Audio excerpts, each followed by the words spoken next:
We are going to deep dive and dissect your psychological to stay at the forefront of your emotional state, your twin flame journey. Okay, first card, self-forgiveness.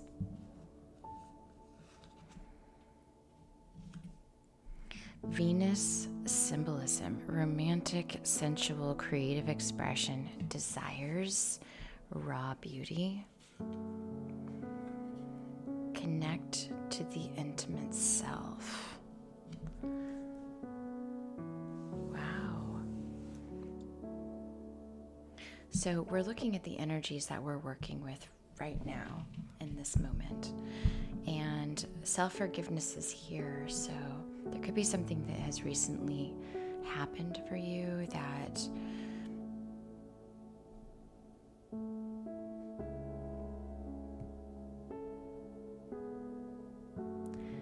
like an interaction that you may have had that wasn't high potential.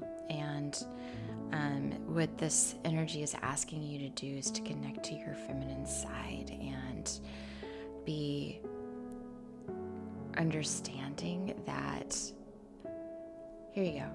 It's like if I go to the grocery store and the cashier is awful to me and I stand my ground and take back my power and I advocate in that moment, but I do it through authority and compassion because I already know that this individual is probably experiencing something in their life, some trial or tribulation that is causing them to projectile at me and potentially many other customers for the day. So I right away am going to see this happening and I'm going to step into my authority because even though each and every one of us is experiencing some sort of trial and tribulation, that doesn't make it okay to be and project whatever that is happening. And the goal now in our day and time is to self-regulate so that I'm not asking Bob or Sue to regulate me.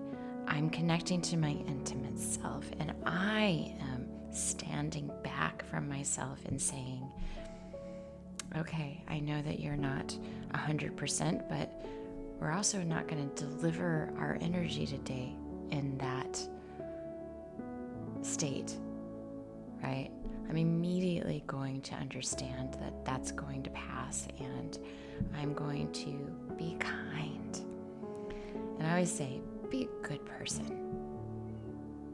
Learn how to be a good person, not a kind person, not a pleasing person, but learn how to be a good person. Because when you learn how to be a good person, you're not only good to people, but then that influences you to be good to yourself. Because now you're being kind and gentle and soft and understanding and a good listener. And so that's what I feel with all of this energy. Connect to the intimate self. Let's go ahead and pull another one. Life lessons. Yeah, I feel like there's some sort of potential pupa, like a butterfly inside of a cocoon, and if you pull it out of its cocoon, it never flies. It just drops to the ground because it didn't become strong enough to fly. We didn't allow the butterfly to use its resourcefulness, its inner intimate energy to break free of the cocoon. And so when we jump in to save people or allow them to, again, projectile, we're not doing a service to anybody. And so it's in my eyes, it's my duty, if I happen to be in the right place at the right time, in the right moment, to stand in authority and to advocate for the justice of the individual, the justice of the sovereign energy. I'm not going to save you. I'm going to set you straight. I feel like that's what feminine energy does. It really does come in and activate your creative expression, causes you to think outside the box. And who's the strongest human on the planet? Feminines. We are the strongest. We give birth, so we're super strong.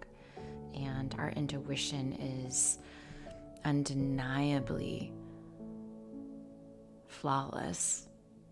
And it's very important to understand that we do know things, but we can't save.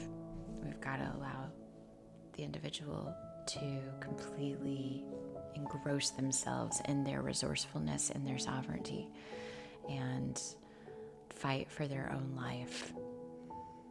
And if somebody's projectiling, they're making everybody around them responsible for their energy. And it's no thank you, Bob. I'm not taking responsibility for your energy, and neither is Sue down the street.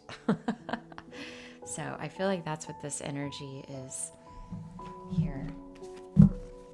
Kind of an interesting reading today. Let's pull a flame card. This is the Twin Flame Ascension deck. Let's figure out what's going on in the journey here. Let's see if we can get surrender. The Dark Night of the Soul. Wow. Okay, well, listen, this time too will pass.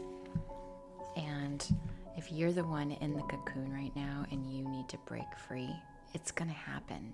You just got to commit to it. You just got to be like, this is going to pass, and I'm going to get through this, and I'm going to do this, and it's all going to work out, and yada, yada, yada, whatever you have to tell yourself. Because really, if life isn't hard at all, we don't grow.